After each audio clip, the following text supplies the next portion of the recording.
Hi kittens, I'm Julie Savone, psychedelic facilitator, integration expert, and your guide for this wild ride, the Inner Trip, 365 days with plant medicine. I've helped hundreds of people use plant medicine, primarily psilocybin, to heal, expand, and step into their next level. But this year, I'm taking it even deeper. For the next 365 days, I'm bringing you with me. I'll be microdosing, journeying, integrating, and exploring what it really means to live a limitless life, with plant medicine as a tool, not a crutch. So if you're ready to feel more alive, more clear, more limitless, and you're down to do it with mushrooms and a little bit of sass, you're in the right place. Let's take the inner trip.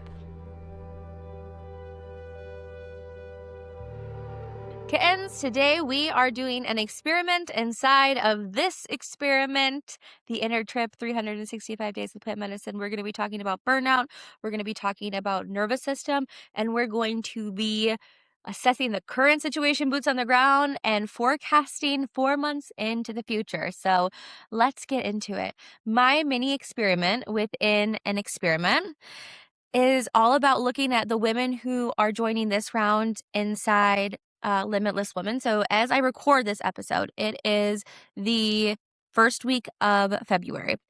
In the first week of June, I am going to record another episode. And in the next 4 months, the time between now and when I do this episode again, we are going to be looking at the journey that the women inside this round of my incubator, Limitless Women, are going to be taking. They're going to be breaking out of perpetual freeze cycles. They're going to be healing their burnout once and for all. They're going to be breaking through the plateaus that they have in business.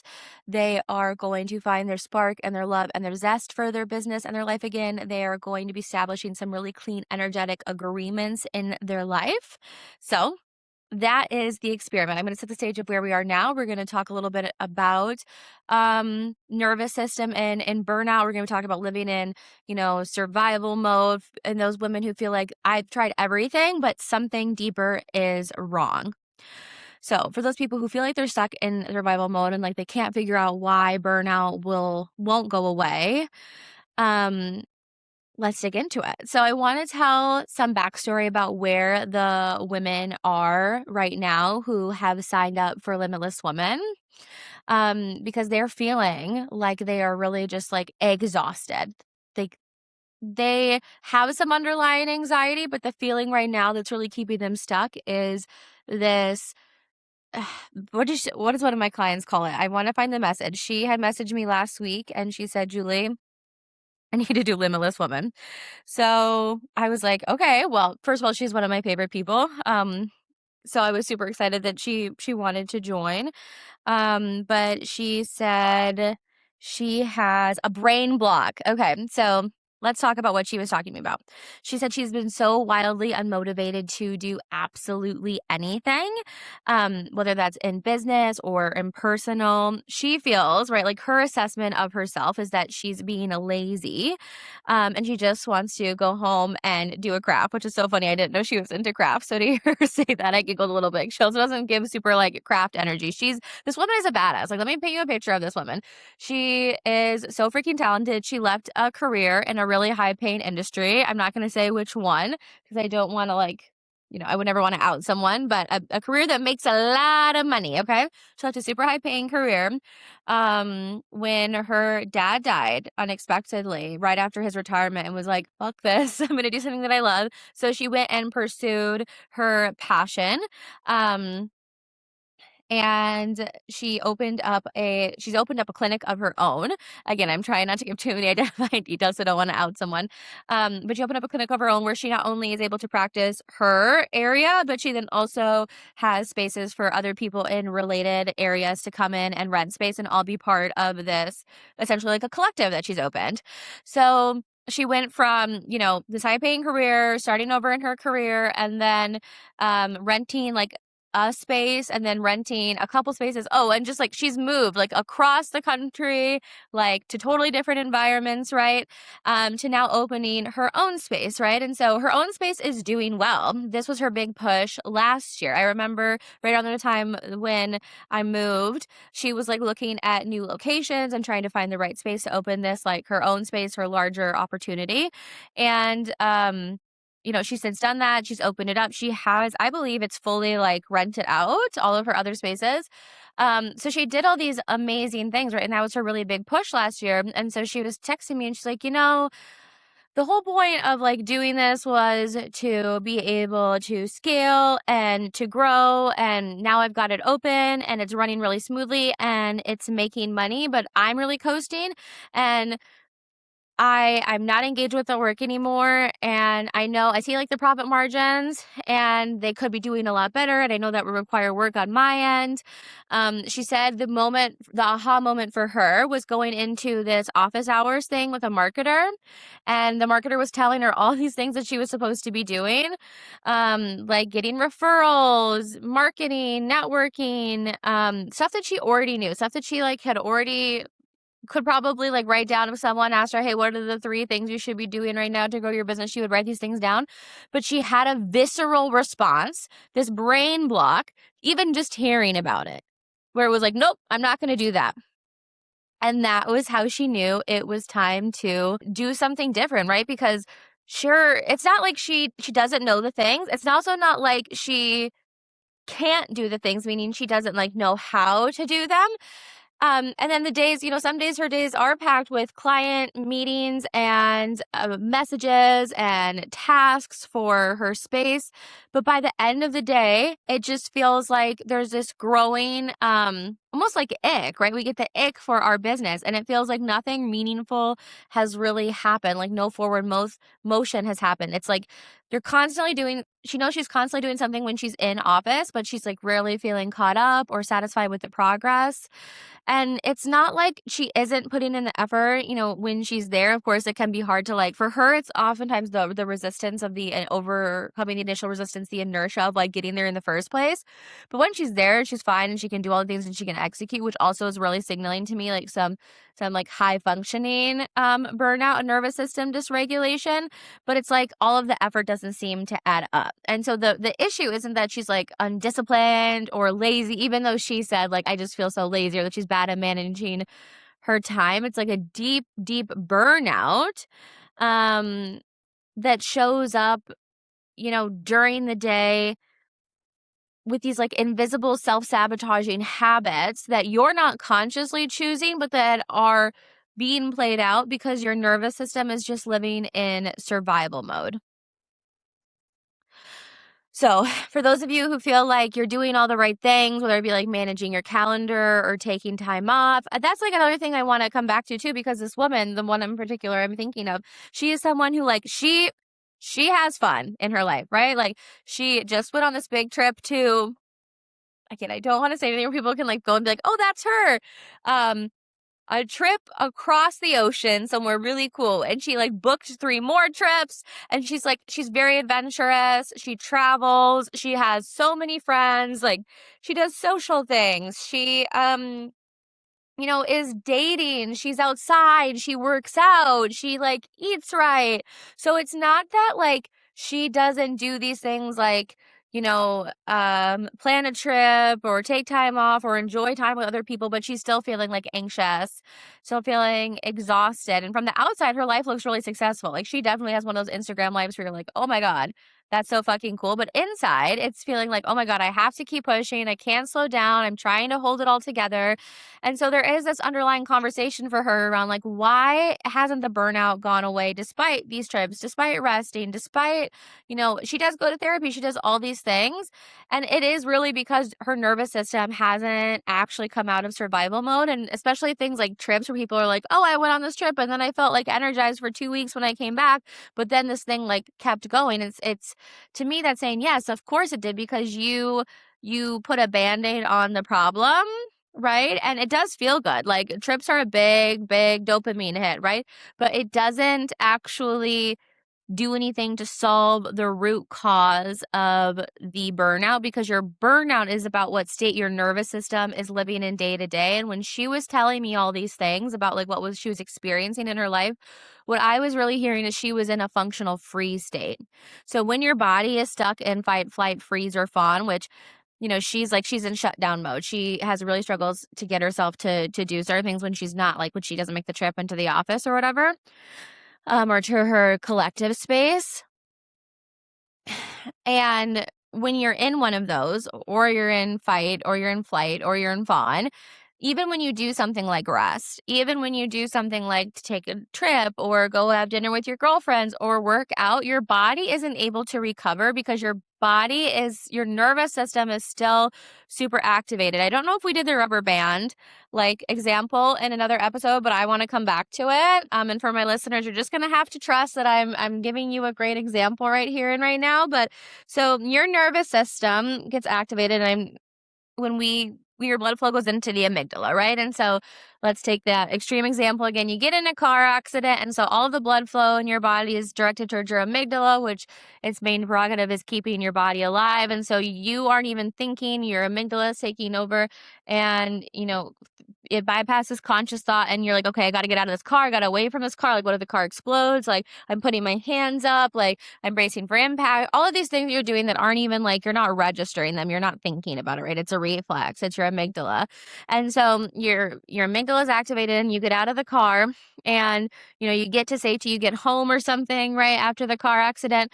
So your vagus nerve is what is being stretched out during amygdala activation. So if you have strong vagal tone, once you're no longer in danger, you're going to snap back. The rubber band's going to snap right back, right? But for my girlies out there listening, if your vagus nerve has poor vagal tone, what happens after you get into something like that, like a car accident, is the rubber band, it's like when your ponytail is all stretched out and the rubber band doesn't really snap back. It just kind of like dangles there. Right? And so if you have poor vagal tone, it's going to be harder to get back and rest and digest. And if you're in a hyperactive state of nervous system dysregulation, where you're spending a lot of time in fight, flight, freeze, or fawn, your vagal tone decreases in time, because it's the exact same thing as like when you wear a ponytail, right? And you keep using the same ponytail, and it's always stretched, it's always stretched, always stretched. One day it's not going to it doesn't come back. And so for the people who are just constantly living in a stress response, whether it be like not feeling like you have to answer every single email or text messages that comes in, trying to manage 4 different platforms and posting content, engaging with content, responding to comments, you're just always in the doing, and it's constantly feeling stressful. You're running the numbers, and you're not doing anything to regulate yourself and allow yourself time to pause and time for true rest. Because I know I said it before, but I hate to break it to you, babies, scrolling on your phone, watching Netflix at night is not rest. Watching Netflix at night is not really rest. True rest comes from time outside, time without your phone, deep breaths, time being present. Even if you were to simply take a meal, whatever meal, and really sit down and eat the meal. Because that's a big thing I see too. People aren't even sitting down to eating their meals. Maybe they're eating a protein bar on the go. If you were to sit down and eat your meal and just take a few deep breaths before you got started, and then you're not listening to a podcast on your phone, you're not watching anything on YouTube, you're just eating, that would help you promote greater regulation and more time and rest and digest. So this is all these things I've shared with you. This is what survival mode looks like in high achieving women, and burnout's not going to go away even when you take time to rest, because at this point your vagal tone is poor, and so taking a trip is not going to heal that vagal tone. What we need to do are practices that are actually going to get into the forcible exit of blood flow from your amygdala and into your other parts of your brain. And that's what I love about microdosing. So on fMRI scans, right, we see that blood flow goes away from the amygdala when we take psychedelics and into other parts of our brain. It doesn't shut down our amygdala, because that's also, I think, a misnomer. We don't want our amygdala to go away. Our amygdala is super important. We still want to be able to go into fight, flight, freeze, or fawn, because that is how we stay alive. Stuff is going to happen. Maybe you slip and fall on the ice. Maybe, you're in a weird situation and your body's telling you to get out of it, even though your conscious mind can't make sense of it. So we want to keep it we don't want to permanently turn it off. But like I said, when your amygdala's running the show, you're not even thinking about what you're doing. You're just reacting. And that's the whole problem. We want to have more thinking. And so microdosing forces us back into rest and digest, and that's why it's that's why it's the foundational aspect of Limitless Woman and my Integrate to Elevate framework, which is the course, the structure we're going to be following inside of the program. Microdosing is first, right? Microdosing is going to help us get out of rest and digest. So the rest we're doing, the breathing exercises, the journaling, all of that is actually helpful, because right now what you're doing is you're trying to tie the ponytail with a stretched out vagus nerve, right? So every time you think, oh, this is good for me, it's helping, but it's not healing the root cause because your vagal tone is just so poor. So this is how we're getting out of survival mode. This is how we're regulating your nervous system. And I want to walk you through like some practicable, doable ways to create regulation without overhauling your life and without like adding more to your plate.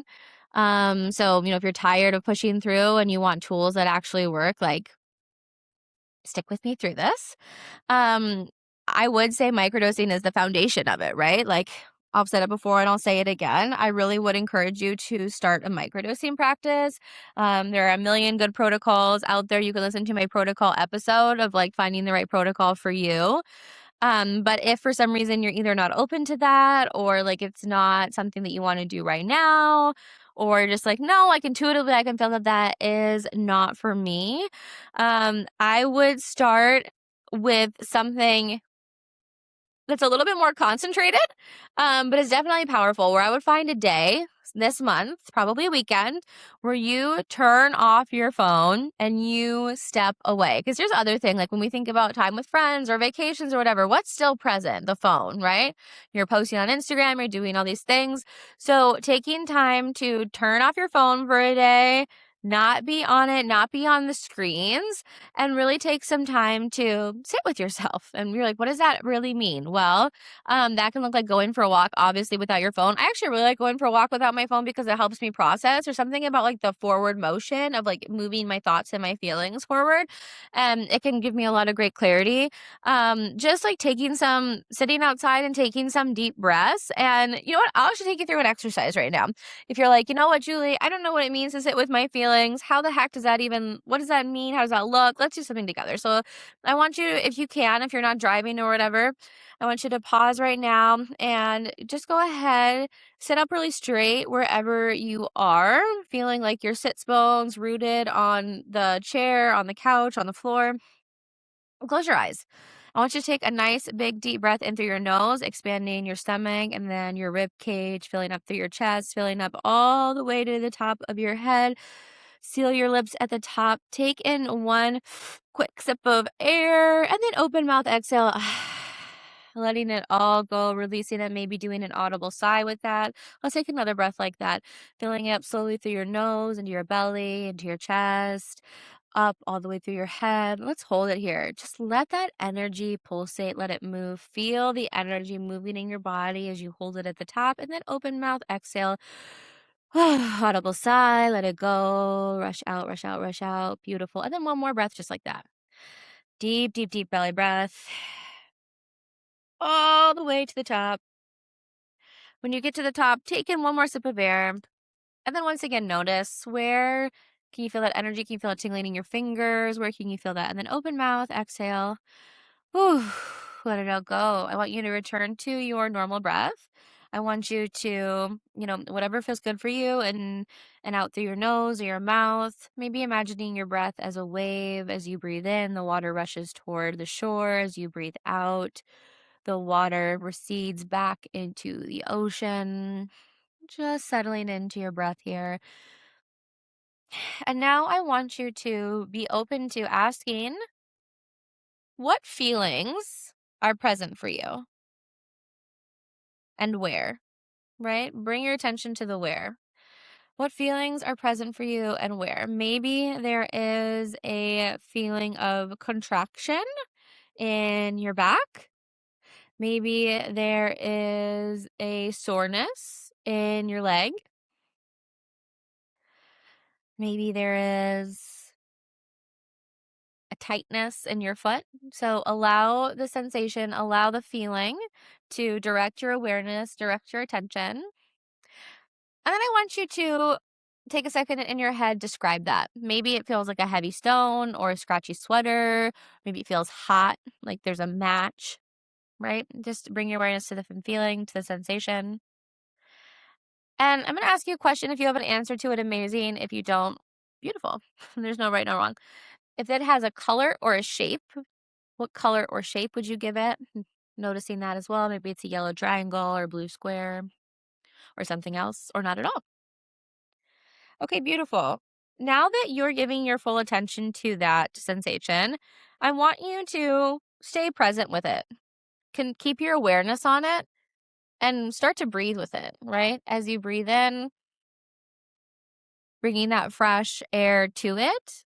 And as you breathe out, letting go of anything it no longer wants and needs, but keeping the energy free from a desire or need to change, right? Accepting it exactly how it is in this moment, not needing it to go away, not needing it to be different, but offering it the opportunity for you to take something away if it is not serving it. So breathe here for a second, breathing in that fresh air, offering to take away anything it is ready to release.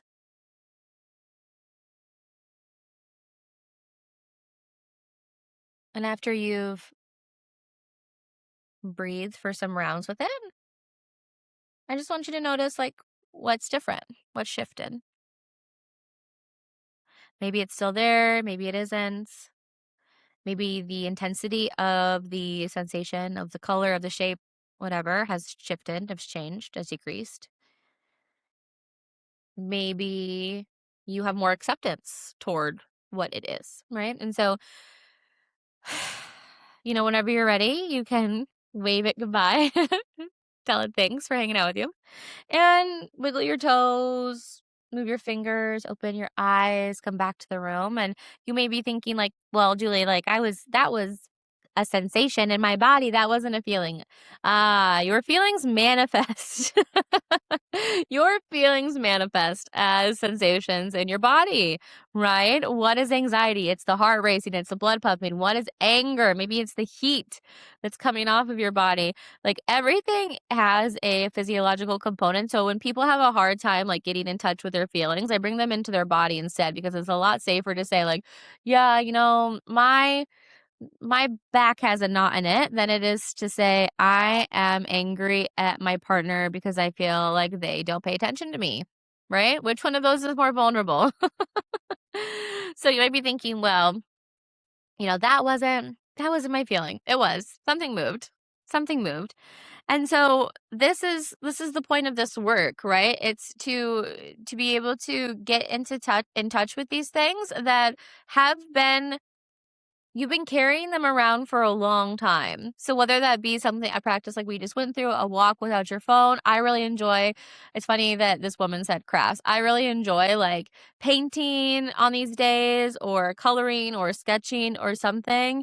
Breath work. I love a good holotropic breath work session. Shivarasa on YouTube has some great breath works, and taking time to really engage in true rest. Because again, like having the constant dopamine rush of a night out with friends or travel, like, I'm not saying that's bad. It's awesome. I'm a huge travel girly. I love it so much. But what I am saying is that you are not going to allow yourself the space to truly heal your nervous system in those experiences, which is what we are going to be doing inside of Limitless Woman. So I'm super excited to see where this woman is and all the other women. She just had such a clear example of a functional freeze, burnout, like nervous system dysregulation. So I wanted to share about her in particular, but I'm super excited to share about all the wins of the women in the next 4 months.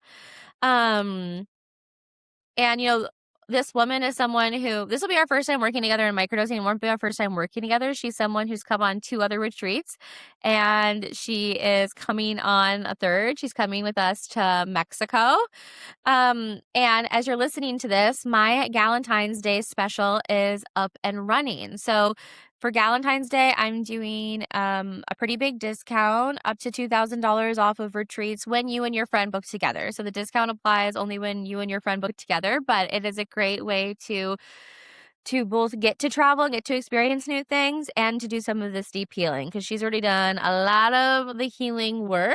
And now we're really getting into this next level stuff of like how can I be more regulated in my business? Like, she's already done amazing things. Like, let's just remember that, right? This woman has already built an entire collective. She is someone who is making good money every month. Like, she doesn't technically have to go to work, but she did choose to like leave this very lucrative career and go full time in her passion. And so she's doing fine, but she wants it to feel good.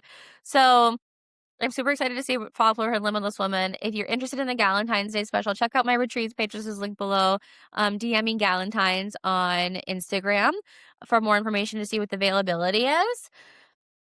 And for integration for you, I want you to do something this week that is truly restful, whether it be going for a walk outside without your phone, whether it be, mindfully eating your lunch, whether it be taking some time with your feet up, the legs up the wall, no phone, just conscious breaths or maybe a body scan. Do something that's actually promoting true rest. It isn't just another thing that's, clogging up our attention and our dopamine and serotonin levels, something that's actually going to help you heal the root cause of your burnout. And until next time, kittens, love you lots. That's the end of today's trip. But remember, the real magic has always been inside of you. If this episode landed, send it to a friend who's ready to step into their next level. And make sure you're following the show so you never miss a dose. I'll be back again soon with another day on the path to your most limitless life. And until then, trust yourself, follow your intuition, and keep asking, how good can it get?